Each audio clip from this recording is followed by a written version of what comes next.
শ্রেষ্ঠ বলেছেন, তুমি যাকে আমার চেয়ে বেশি ভালোবাসবে আমি তাকেই তোমার থেকে দূরে নিয়ে যাব এবং তোমাকে একা করে রাখবো।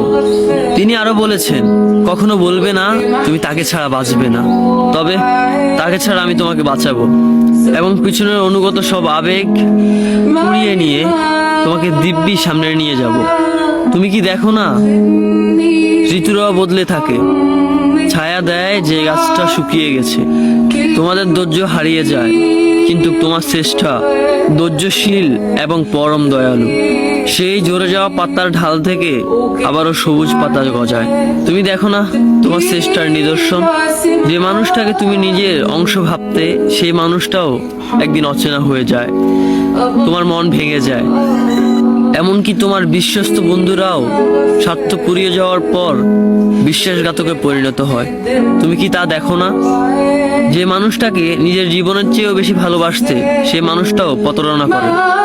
তবে তুমি কেন চেষ্টার বিমুখ হয়ে মানুষকে ভরসা করো?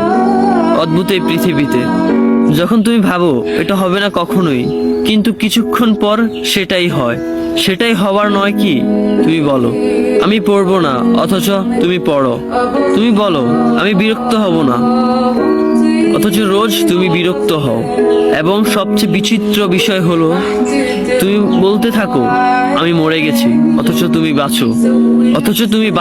তোমার চেষ্টা তোমাকে বাঁচায়, তোমার চেষ্টা তোমাকে বাঁচিয়ে রাখে। তো শুকরিয়া আদায় করো তোমার সেই সৃষ্টিকর্তা মহান রব্বুল আলামিনের উপর।